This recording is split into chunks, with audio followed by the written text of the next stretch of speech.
It's August 2012. Phil Ivey is sitting in a private room at London's most prestigious casino. He's up millions. Casino staff are sweating. They want to change the deck, but they can't because they promised already that they wouldn't. And that promise is about to cost them everything. I'm Kate, and this is Fansplain Me. I break down the most unbelievable stories in sports and apparently betting. So tell me what I got right, or fansplain me in the comments. In 2012, Phil Ivey and Kelly Sun pulled off what might be the most controversial legal casino heist of all time.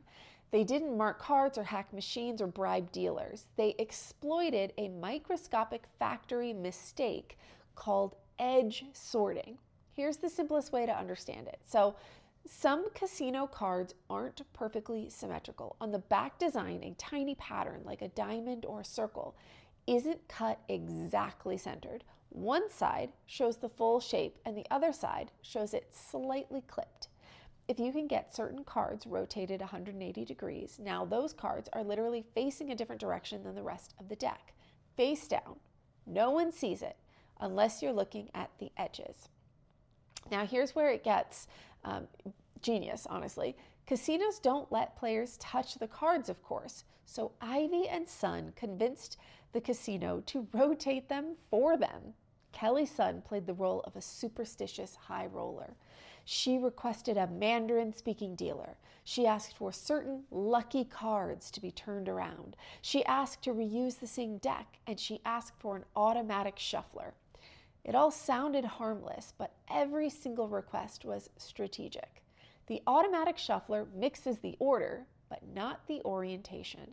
So once the deck was sorted, it stayed sorted.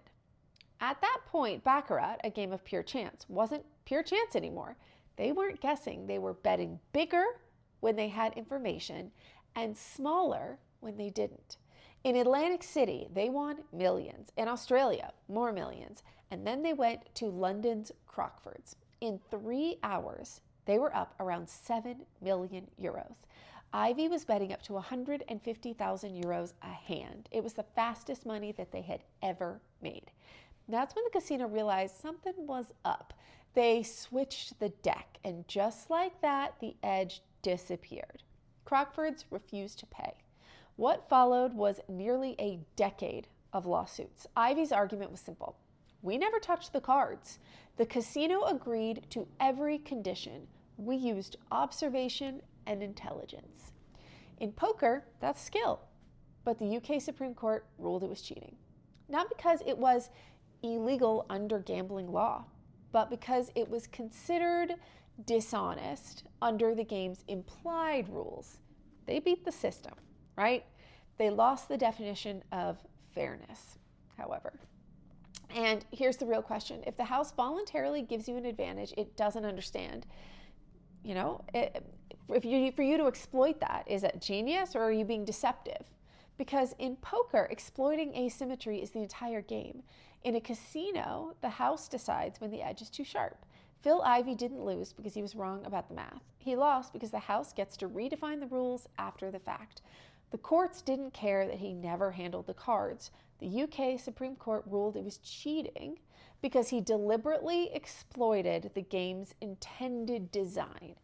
So the UK casino never gave him the winnings in the first place. So no exchange after the fact. And in the United States, a federal court said he violated the implied rules of Baccarat and had to pay back millions that were paid to him, minus the offsets and settlements, and then add in legal fees. This whole heist cost Ivey money. So was it the greatest legal heist ever or the most expensive lesson in gambling history? What do you think? Do you think that the courts got it right, or do you think that they should have gotten away with it because they didn't actually break any rules?